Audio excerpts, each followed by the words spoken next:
I just returned from a lovely experience at Goa's largest spring called the Tallulah Spring, crawling in the channels and the wild vegetation.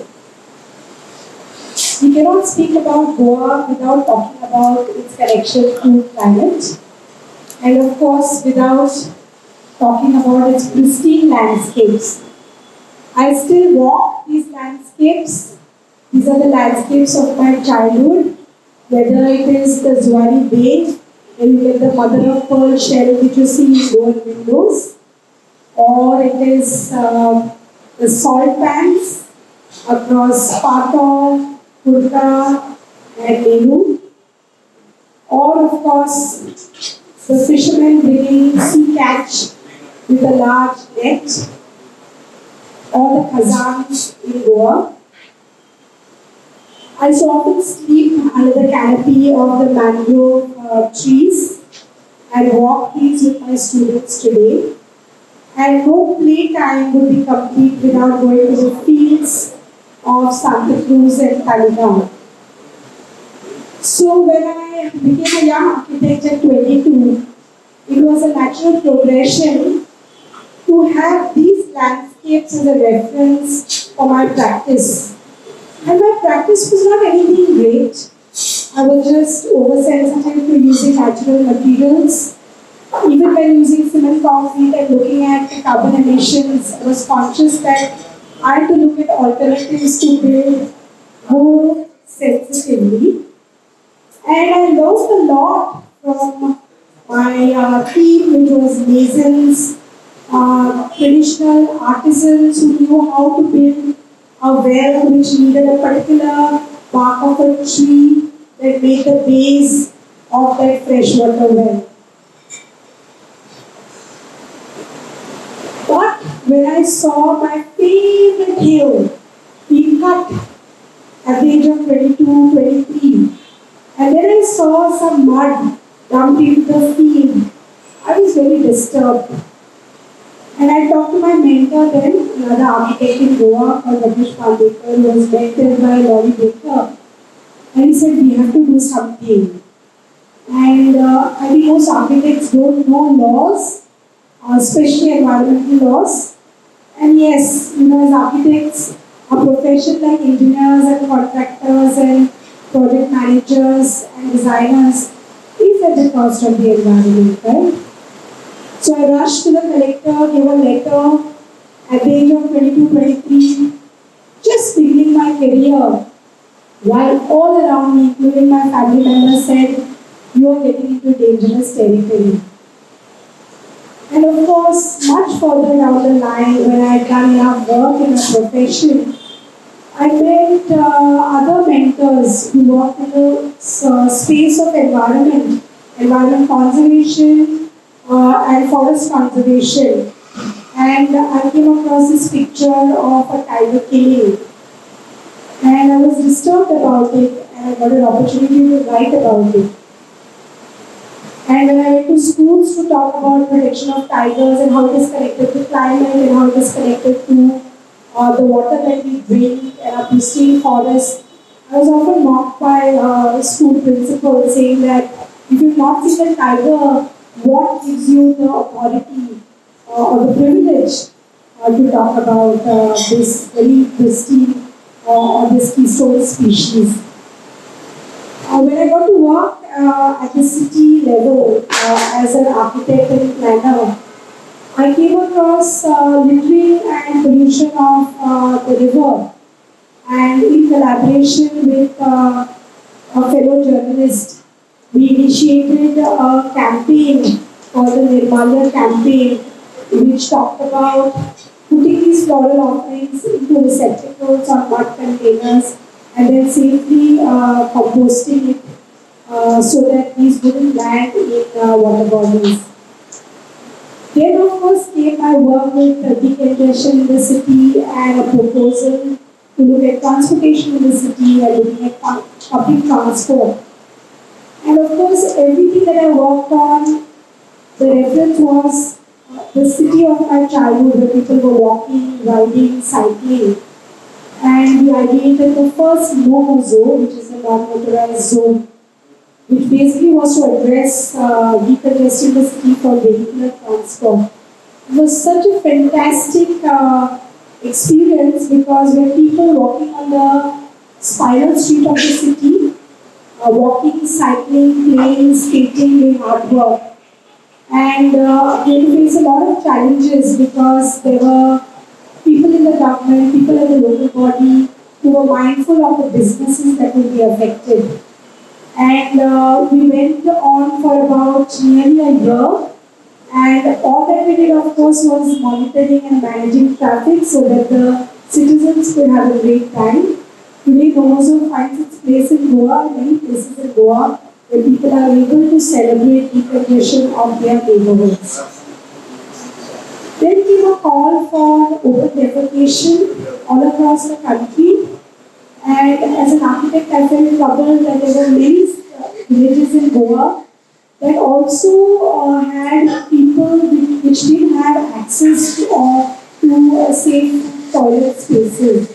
There were villages with a population of 5,000 people, but they were supposed to share 2 toilets provided by the government. So that led on to look at dry toilets and how this could mitigate pollution. So we came up with pilots that had zero pollution systems set up. We had a group of interns who worked on portable boxes that we would keep in a space like this also, which were called box loos. We basically worked on composting waste.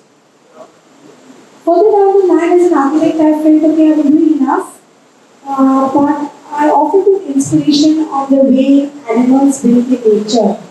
And right from when I was a child, waiting at the bus stop near my grandparents' place, looking at the first image that you see, it's a bagworm. It builds from found material which are twigs. There are termites building from mud with no cement and very little stabilizers to webs made by spiders to weaver birds and all of that. And I looked at Goa and the impact of quarrying for laterite stone, sand quarrying, which is becoming a big problem today, with more and more areas being washed out and this material taken to build large infrastructure projects and the environmental degradation that it is causing. And that led me to look at mud as a simple material, but the most sustainable material. It is everywhere, and all you need to do is complement it with a few additives to make it workable. So even if you have sandy material, you can build, and you can build really economically. So I've been teaching this to students and children.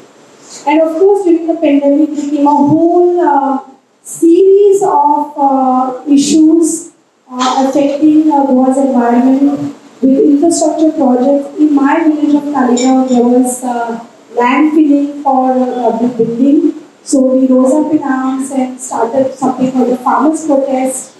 We went to Shamgar and areas where the railway was being widened. It was such a celebratory feeling to be singing patriotic songs, lighting candles, talking about preservation of Goa, preservation of people's homes and land. And of course, it was at a risk because there was a cavalcade of police, a posse of police often waiting to nab us. And one of the most memorable instances was celebrating Liberation Day at the Patrick Church. We had many citizens congregated and police nabbed everybody.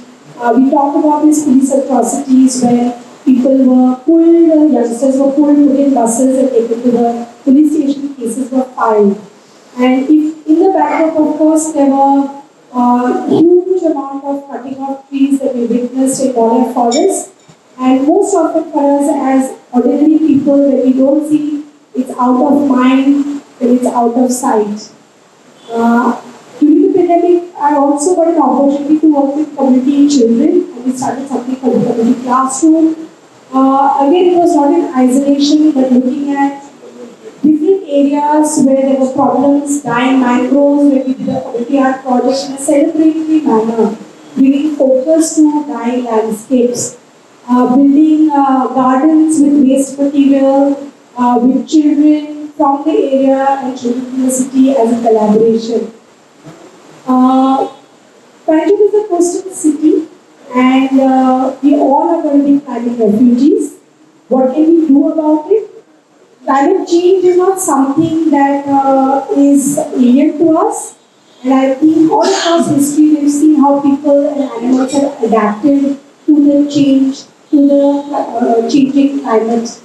And so when we talked about season MP and the plans drawn for Goa, we noticed that a lot of things were missing in their data. We raised a voice about Khazan data being missing, mangrove data being missing, issues of field areas designated as orchards and agricultural lands missing, and we made a collaboration, we made a representation for all of this. I'm sure you must be saying that as an architect, what is our role in society today? I think the primary role is social responsibility. And it's not just in a singular field, but in all our practices and all our professions. Today, Goa is at a juncture where there are lots of people coming to the state in need of residence, and people are wanting to buy land. And the whole concept of large mansions is something that is scary, and therefore there is a new concept called tiny homes, which is popular all across the world. So we're working on this concept called tiny homes to make it popular, and how really small spaces can be built very economically, which can make you happy. The Earth House was an initiative that we did at an art center called Sunapra. We taught children to experience the pure joys of building with waste material. The work continues in advocacy with climate change. We teach children to build emergency pontoon devices that can float on water. We talk about the water crisis and the connection to climate, and talk to people about not building swimming pools but going in the open environs and the open water bodies of Goa. I invite you to join me as we experience a better part of Goa so that we can take ownership and bring about the change. Thank you.